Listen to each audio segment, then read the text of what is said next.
నందుతో నా పెళ్ళవ్వడం, నేను ఈ ఇంటి కోడలవ్వడం నాకు సంతోషమే. కానీ ఆ సంతోషాన్ని మీరు నాకు దక్కనిస్తున్నారా అత్తయ్య? పెళ్ళి కాని అదితి, పెళ్ళైన నాకు తేడా ఏముంది? తన మెడలో తాళి లేదు, నా మెడలో ఉంది. తను పుట్టింట్లో ఉంది, నేను అత్తింట్లో ఉన్నాను, అంతేగా.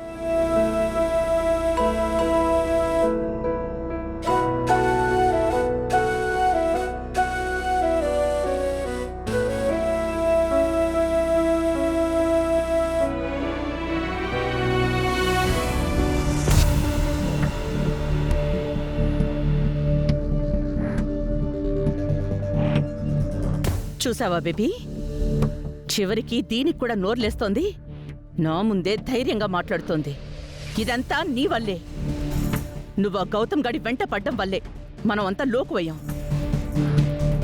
నువ్వంటే ఇష్టం లేదని వాడు మొహం మీద చెప్తుంటే నువ్వేమో వాడి మీద ప్రాణం పెట్టుకుంటున్నావు. ఇకనైనా ఆ వదిలే బేబీ, ఆ గౌతమ్ని వదిలేసేయి. నో మామ్, నా గౌతమ్ని వదిలే ప్రసక్తే లేదు. వాణ్ణి నా దారిలోకి ఎలా తెచ్చుకోవాలో నాకు బాగా తెలుసు. నిన్నటిదాకా గౌతమ్ అహల్య భార్యాభర్తలు మాత్రమే. కానీ ఇప్పుడు ఒక బిడ్డకు అమ్మా నాన్నలయ్యారు. వాళ్ళ రిలేషన్షిప్ ఇంకా స్ట్రాంగ్ అయ్యిందే.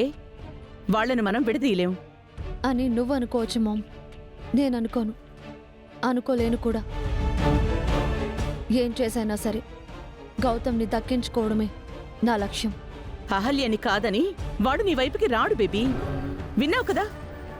ఆ అహల్య నా భార్య, ప్రతిరోజు తన ప్రేమలో పడతాను, నాకు వారసునిచ్చిందని వాడు ఏదేదో చెప్తున్నాడు. అలాంటి వాడు నీ దారిలోకి ఎలా వస్తాడనుకుంటున్నావు? తెలీదు మామ్, కానీ నాకు గౌతమ్ కావాలి. అందుకు నీ సపోర్ట్ కావాలి. గౌతమ్ లేనిదే నాకు జీవితం లేదు, భవిష్యత్తు లేదు. నా జీవితంలో గౌతమ్ లేడు అంటే నాకు ఈ జీవితమే వద్దు మామ్. చెప్పు, నన్ను చంపుకుంటావా? లేదంటే గౌతమ్ని నాకిచ్చి పెళ్లి చేసి బ్రతికించుకుంటావా? అది నీ చేతుల్లోనే ఉంది. నిన్నెలా చంపుకుంటానే? చంపుకునేదాన్ని అయితే ఏ రోజో నిన్ను చంపేసుండేదాన్ని.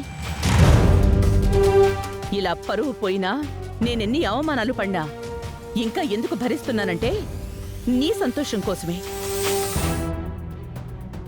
సరే, ఎన్ని చెప్పినా నువ్వు వినవని నాకు అర్థమైంది. నీకు గౌతమ్ కావాలి, అంతే కదా? నీకోసం నేనేమైనా చేస్తాను. ఎలాగైనా గౌతమ్ నీకు దక్కేలా చేస్తాను.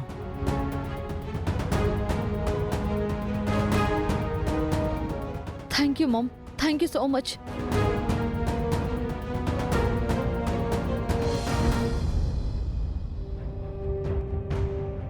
నేను నా భార్యని ప్రేమిస్తున్నాను, జీవితాంతం ప్రేమిస్తూనే ఉంటాను.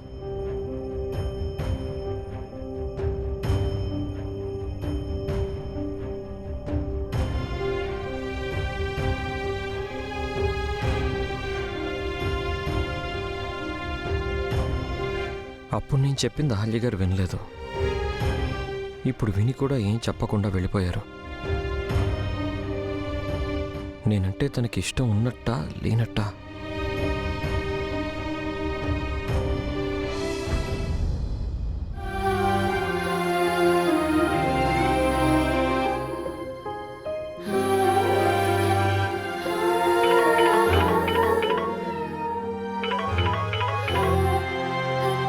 ఆకాష్, చెప్పరా. రే గౌతమ్, హాస్పిటల్కి వెళ్ళావా? ఇంకా లేదురా, ఇంట్లోనే ఉన్నాను. ఏమైందిరా, డల్గా ఉన్నావు? అహల్యకి నా మనసులో మాట చెప్పమన్నావు కదా. అవును, బారసాల ఫంక్షన్లో చెప్తా అన్నావు కదా, చెప్పేశావా? బారసాల ఫంక్షన్లో చెప్పానురా, కానీ నేను చెప్పింది అహల్య వినలేదు. పొరపాటున అదితి వినేసింది. అవునా? మరి అహల్యకి మళ్ళీ చెప్పలేకపోయావా? ఇందాక శ్రావ్యతో ఫోన్లో మాట్లాడేటప్పుడు అహల్య అంటే చాలా ఇష్టమని, తనని మనస్ఫూర్తిగా ప్రేమిస్తున్నానని చెప్పానురా. అహల్య అంటే నాకు ప్రాణం అని మొత్తం చెప్పేశాను. శ్రావ్యకు అదితికి చెప్పి ఏం లాభంరా? నువ్వు చెప్పాల్సింది అహల్యకిరా. నేను శ్రావ్యతో చెప్పిన మాటలన్నీ అనుకోకుండా అహల్య వినేసిందిరా. వావ్, సూపర్ రా. మరి అహల్య రియాక్షన్ ఏంటి? అదే తెలియడం లేదు. అదేంటి, తను ఎస్ఆర్నో ఏం చెప్పలేదా? లేదురా, ఏం చెప్పకుండా వెళ్ళిపోయింది. తన ఫేస్లో ఎలాంటి ఎక్స్ప్రెషన్ లేదు. నేనంటే ఇష్టం ఉంటే నా మాటలకి తను సంతోషపడాలి. ఇష్టం లేకపోయి ఉంటే కోపపడ్డమో బాధపడ్డమో చెయ్యాలి. కానీ ఏ భావమో లేకుండా వెళ్ళిపోయిందిరా. అసలు నేనంటే ఇష్టమో కాదో ఏమీ తెలియడం లేదు. అహల్య నన్ను ఇష్టపడట్లేదేమో అనిపిస్తుందిరా. రే, తొందరపడి నువ్వు అలాంటి నిర్ణయానికి రాకు. సిస్టర్కి నువ్వంటే చాలా ఇష్టం. డెలివరీ రోజు ఫార్మాలిటీ ఫామ్లో నీ పేరే తన భర్త పేరుగా రాసింది కదా. నువ్వంటే తనకిష్టం లేకపోతే అలా చేయదు కదా. నాకు అలా అనిపించట్లేదురా. ఏదో ఫార్మాలిటీగా నా పేరు రాసిందేమో. లేదు గౌతమ్, అహల్య నిన్ను ఇష్టపడుతుందని నాకు అనిపిస్తుంది.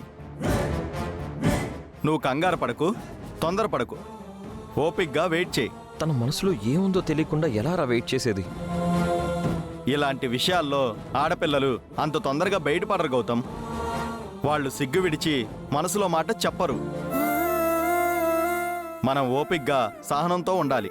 ఒకవేళ అహల్య నన్ను రిజెక్ట్ చేస్తే అప్పుడేం చేయాలరా? అలాంటిదేమీ జరగదు, నువ్వు భయపడకు. భయపడకుండా ఎలా ఉండమంటావురా? తనే నా ప్రాణం అనుకుంటున్నాను. తనతోనే జీవితాంతం కలిసి బతకాలనుకుంటున్నాను. తను కాదు అంటే నాకు జీవితమే లేదురా. లేదు గౌతమ్, ఖచ్చితంగా అహల్య నిన్ను ప్రేమిస్తుంది. తొందరలోనే నీకు ఆ విషయం చెప్తుంది. అప్పటిదాకా కాస్త ఓపిక పట్టు. అహల్య నీ సొంతం. అహల్య కోసం నువ్వెంతో చేసావు. అదంతా వృధా కాకూడదు. ఏమోరా, ఇన్నాళ్ళు నా ప్రేమ గురించి అహల్యకి చెప్పడానికి తటపటాయించాను. ఈరోజు అనుకోకుండా నా మనసులో ఉన్నదంతా చెప్పేశాను. అహల్య అంతా వినేసింది. ఇక తన మనసులో నేను ఉన్నానా లేదా అన్నదే నాకు తెలీదు. ఇక నిర్ణయం తీసుకోవాల్సింది తనే. తను ఎస్ చెప్పినా నో చెప్పినా నేను వెయిట్ చేస్తాను. ఖచ్చితంగా తను ఎస్ అనే చెప్తుంది. నువ్వు అంత చెప్పిన తర్వాత కూడా తను ఏం మాట్లాడలేదంటే దానికి ఏదో ఒక కారణం ఉండుంటుంది.